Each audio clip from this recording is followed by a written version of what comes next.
Welcome to SMS education. आज हम समझेंगे न्यूरल स्टाइल ट्रांसफर। न्यूरल क्या होते हैं, इनके बारे में मेनली हमारा कॉन्सेप्ट रहेगा। तो now AI stop generating random fake stuff and start acting like a artist who steel style from one image and connect from another. अभी हमने इमेज जनरेट करना सीख लिया है और खुद पर कंट्रोलिंग भी करनी सीख ली है। अब हम करेंगे neural style transfer, not a gen but it use deep learning to mix. Neural style से हम डीप लर्निंग की हेल्प से इसको मिक्सअप करके बनाते हैं, यानी कंटेंट इमेज और स्टाइल इमेज। इमेज का कंटेंट क्या होगा और इमेज की स्टाइल क्या होगी, दोनों चीजों को हम मैनेज करते हैं। इससे रिजल्ट क्या निकल के आएगा? A new artistic image combining both. एक न्यू और आर्टिस्टिक इमेज जनरेट होकर के आएगी जो सारी चीजों को कंबाइन करेगी। What is neural style transfer? Neural style transfer क्या होता है? Neural style transfer is a deep learning technique that combines a content of one image with the style of another image to create a new artistic image. ये एक deep learning की technique है। Deep learning हम लोगों ने पहले समझ रखी है क्या होता है, ठीक है। उसी डीप लर्निंग की एक टेक्निक है जो कंबाइन करती है कंटेंट ऑफ वन इमेज, किसी एक इमेज के कंटेंट को स्टाइल ऑफ अनदर इमेज, दूसरे इमेज के स्टाइल में अप्लाई कर देती है और एक नई इमेज बना करके हमें दे देती है। जैसे यहाँ पर हमने समझा, कंटेंट इमेज किसी दूसरी का है, स्टाइल इमेज किसी दूसरी का है और आर्टिस्ट इमेज जनरेट होकर के आ जा रही है। इसका कोर आइडिया क्या होगा? वी यूज कंटेंट इमेज यानी स्ट्रक्चर्ड, स्टाइल इमेज यानी टेक्सचर, कलर, पैटर्न। आउटपुट एक न्यू इमेज जनरेट होकर के हमें मिल रही होगी। How it works? ये pre trained CNN, usually VGGIN पर काम करती है। Use to extract features, lower layers as an texture को एक्सट्रैक्ट करती है और हायर लेयर्स कंटेंट स्ट्रक्चर को स्ट्रक्ट करने का काम करती है। When we optimise new thing, जब हम नई थिंग का ऑप्टिमाइजेशन कर रहे होते हैं। इसका की कंपोनेंट क्या होता है? Content representation. इसमें सबसे पहली बात होती है कंटेंट रिप्रेजेंटेशन की, जो what is inside the image, ये मेजर करता है कि what is inside the image, image के अंदर क्या है। और दूसरी बात शेप, ऑब्जेक्ट एंड लेआउट को मेजर करने का काम करता है। ये तीन चीजों को मेजर करता है। स्टाइल रिप्रेजेंटेशन की बात करें तो ये मेजर करता है टेक्सचर को, कलर को, ब्रश को और पैटर्न को। जैसे ग्राम मिक्सचर्स में हम इसका यूज करते हैं। Generate image start as random noise और कंटेंट इमेज कॉपी। ये क्या करता है? क्या जनरेट करता है? या तो रैंडम नॉइज जनरेट करेगा या फिर कंटेंट इमेज ओनली जनरेट करेगा। जो भी इमेज कंटेंट है उसकी इमेज को जनरेट करने का काम करेगा, ठीक है। Loss function in style transfer. Loss function कैसे काम करता है? Total loss is equal to content plus style loss. जो कंटेंट का लॉस है प्लस जो स्टाइल का लॉस है, इन दोनों को अगर हम जोड़ेंगे तो टोटल लॉस हमारा निकल के चला आएगा। देखिए, लॉस कैलकुलेट करना बहुत जरूरी है।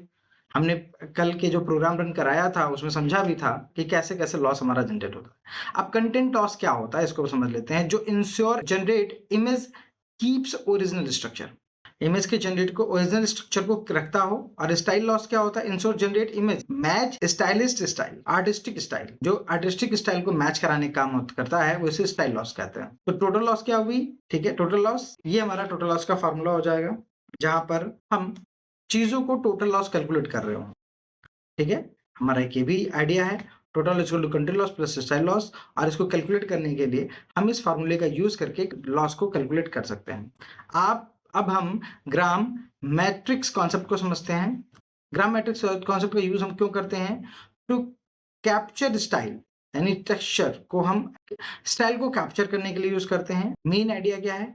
इंस्टेड ऑफ फिक्शनल कंपैरिजन, ये सिर्फ फिक्शनल को कंपेयर करने के बजाय फीचर्स को भी कंपेयर करने का काम करता है। This represent style of image, और ये चीज इमेज के स्टाइल को रिप्रेजेंट करने का काम करती है। Step by step process. इसका स्टेप बाय स्टेप प्रोसेस क्या होता है?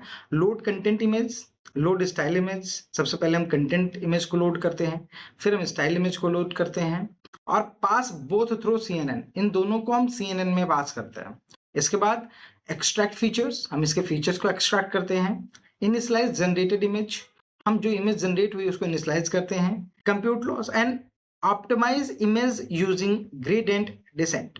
ऑप्टिमाइज यूजिंग ग्रेडिएंट का यूज करके हम इमेज को ऑप्टिमाइज करते हैं। कंप्यूट लॉस को कंप्यूट करने के बाद में repeat until output looks good.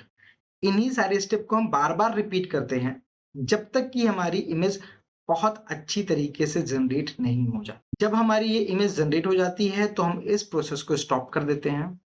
पता कैसे चलता है?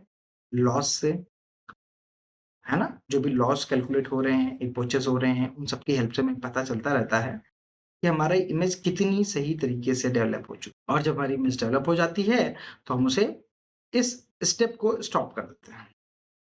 Simple code idea, conceptual. ये कोई प्रोग्राम नहीं है, ये एक तरह से एल्गोरिथम मैं आपको बताने की कोशिश कर रहा हूँ, इसीलिए इसको रन करा के नहीं दिखाते हैं। अगली वीडियो में हम पूरा प्रोग्राम को रन करा के देख रहे होंगे, इमेज को जनरेट करा के देख रहे होंगे। यहाँ पर content image equal to load image content.jpg। सबसे पहले हमने इमेज को लोड किया और स्टाइल वाली इमेज को लोड किया हमने लोड style.jpg।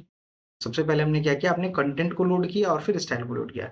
फिर generate image initial image, initialise image, जो हमने एक इनिशियलाइज इमेज करी है उसको जनरेट इमेज पे डाल दिया। फॉर आई इन रेंज कितने बार करना है वो रेंज देंगे। Content features, model content image से उठाएंगे, स्टाइल फीचर निकालेंगे, फिर जनरेट फीचर्स करेंगे, अपना खुद का नया जनरेट करेंगे। फिर loss is equal to generate loss, फिर स्टाइल लॉस, लॉस को कैलकुलेट करेंगे और अपडेट कर देंगे न्यू इमेज को जो कि जनरेटेड इमेज पर है।